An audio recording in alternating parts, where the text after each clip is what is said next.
통일부 장관과 통일부 공무원 여러분들은 핵 보유국 인정을 받으려는 북한의 전략에 말려들어서는 안 됩니다. 북핵 폐기 협상 과정에서 조율은 있을 수 있습니다만은 선 북핵 폐기, 후 평화 정착이라는 기본 원칙은 어떤 경우에도 흔들려서는 안 된다는 점을 강조해 말씀드립니다. 근데 지금까지 문재인 정부의 대응을 보면은 계속해서 한 걸음씩 물러서면서 갈수록 북한의 입장을 너무 과하게 대변하고 있습니다. 결국 우리 정부가 북한의 전략에 말려들어서 결과적으로 북한이 핵 보유국 지위를 갖도록 돕고 있는 것은 아닌가 하는 건 심각한 우려를 다들 하고 있습니다. 정부는 초기에 고르디우스의 매듭을 끊듯이 북핵 문제를 일괄 타결하겠다라는 자신감을 보였습니다만은 올해 4월에는 포괄적, 단계적이라는 용어를 사용하면서 북에서 주로 사용하는 용어입니다만은 마치 완전한 북핵 폐기 이전이라도 단계적으로 제재를 풀고 경제 지원을 할 수 있다는 식의 입장 변화를 보여왔습니다. 그런 사이에 한미연합 군사훈련과 우리 군의 자체훈련마저도 중단했고 이제는 우리나라 외교부 장관이 나서서 북한의 핵 신고를 미루고 종전선언을 하자고 주장을 하기에 이르렀습니다.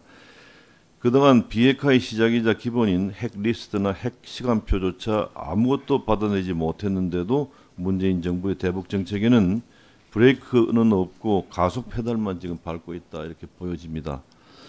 북한은 오래전부터 일관된 협상 전략을 유지하면서 시간을 끌고 있는 반면에 우리 정부는 몇 개월 사이에 오락가락하면서 계속 북한이 끌려가는 모습을 보이는데 도대체 왜 이러는 것입니까, 장관? 예, 뭐 지금 지적해 주신 여러 가지 사항들에 대해서는 그런 우려를 갖고 계신 거에 대해서 기본적으로 저희가 이해하는 면이 있습니다만 우리가 북한에 끌려가고 있다든가 그런 것보다는 저희가 지금 현재 상황에서 북한 핵 문제를 해결하기 위해서 남북 관계를 개선하기 위해서 노력을 기울여 나가고 있다는 측면에서 하고 있다는 것을 말씀드릴 수 있겠습니다. 저는 북한이 핵을 포기하지 않을 가능성이 99%다 이렇게 보고 있습니다. 계속 시간을 끌다가 결국 파키스탄이나 인도처럼 사실상 핵 보유국의 지위를 갖는 것이 북한의 최종 목표라고 저는 생각을 합니다. 이렇게 북한에 끌려간다면 결국 문재인 정부가 북한의 핵 보유국 지위를 도와주는 것인데 이런 우려에 대해서 어떻게 생각하십니까? 예, 북한이 핵 보유국으로 인정받고 남는 것은 결코 실현될 수 없는, 성공할 수 없는 목표다 이렇게 말씀드릴 수 있겠습니다. 한 번 더 믿어보자 하면서 근거 없는 낙관론을 펼치는 문재인 정부의 방식이 맞다면 북한의 태도가 조금이라도 변해야 하는데 지금까지 전혀 그런 모습이 보이지 않습니다. 리용호는 일방적 핵무장 해제는 절대 있을 수 없다. 조선중앙통신은 종전선언과 비핵화 조치는 바꿀 수 있는 흥정물이 아니다. 노동신문은 침략과 분단의 원흉, 불행과 고통의 화근인 주한미군을 단죄한다. 우리 민족끼리에서는 미국은 한미 상호방위 조약을 즉각 폐기하고 주한미군을 철수해야 한다. 또다시 리용호는 유엔선은 미군의 지휘에만 복종하는 연합군 사령부에 불과하지만 아직도 신성한 유엔의 명칭을 도용하고 있는 것이 문제다. 이렇게 말하면서 문재인 정부의 지원을 등에 업고 더욱 완강한 태도를 보이고 있다는 사실에 저희들은 주목하고 있습니다.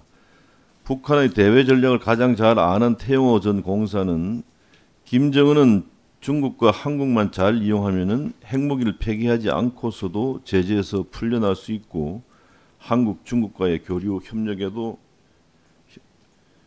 북한 경제가 회생할 것으로 생각한다. 이렇게 분석을 하고 있습니다.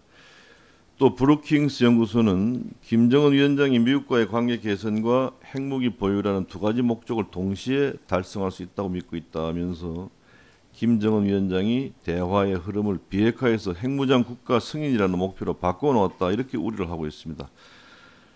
북한이 비핵화에 대한 진정성이 없다는 사실은 지난 수십 년간 역사적으로 증명이 되었고 조명균 장관은 직접 경험을 했고 우리 국민 모두가 다 잘 알고 있는 일입니다. 오직 문재인 정부만이 북한의 비핵화의 진정성이 있다고 대변하면서 낙관하는 근거가 무엇인지 도대체 이해를 할 수가 없어요. 가장 중요한 북핵 문제를 근거 없는 낙관론으로 풀어가려는 현 정부의 생각을 하루빨리 바꾸기를 바랍니다. 북한의 전략에 말려들어서 결국 북한이 핵 보유국 지위를 갖게 된다면은 현 정부의 대북 정책 관계자들은 역사의 죄인으로 기록될 것임을 말씀드립니다. 문재인 대통령은 사람이 먼저다라면서 집권을 했습니다. 이 말은 인권을 중시하겠다 이런 말인데, 그런데 문 대통령이 북한의 최고 특권청인 평양 시민과 겉만 화려한 여명거리 계획적으로 동원된 인파를 보고 인민의 삶을 향상시켰다, 놀라운 발전상을 보았다면서 김정은 위원장의 경의를 표했습니다. 북에 가서 대한민국 대통령이 불법적으로 억류하고 있는 우리 국민들 풀어놔라 이런 말도 제대로 못한다면 이게 무슨 인권 정부입니까? 왜 그런 말 못합니까? 거듭 말씀드립니다만 저희가 억류자 문제와 관련해서는 계속해서 정상회담에서 북측에 제기하고 있습니다. 하고 있습니까? 예. 문재인 대통령께서 김정은 위원장에 직접 문제 제기를 했고 빨리 돌려달라고 요구를 했습니까? 예, 가급적 조기에 좀 억류자들이 송환될 수 있도록 그 언제 요청을 하고 송환해 준다고 김정은 위원장 이야기했습니까? 일단 지난번에 한번 밝혀진 바가 있습니다. 북측에서는 관계기관에서 검토 중이다라고까지만 일단 현재 우리한테 답을 주고 있습니다. 그런데 여러 가지 북한 지원하는 약속을 갖다 하면서 왜 우리 국민들 억류되어 있는 국민들을 돌려받기 전에는 지원하지 못한다 이런 말을 왜 못합니까? 지금 현재 뭐 저희가 북한에 대해서 지원하는 것들은 북한의 어떤 필요보다는 우리한테 필요한 부분들, 남북한 간에 아까 다른 의원님께서 하셨습니다만 감염병이라든가 우리 살림에 영향을 미쳐서 우리한테도 영향을 미치는 그런 걸 위주로 하고 있고, 순전히 북한한테만 이렇게 하기 위해서 지원하는 것은 이제 그것보다 우리 국민의 억류되어 있는 우리 국민의 인권이 더 우선 아닙니까? 예, 같이 풀어나가기 위해서 노력하고 있습니다. 언제 풀 자신 있습니까? 계속해서 더 적극적으로 노력을 해나가도록 하겠습니다. 언제 올해 안에 풀릴 가능성이 있습니까? 저희는 가급적 빨리 되도록 노력을 해나가려고 합니다.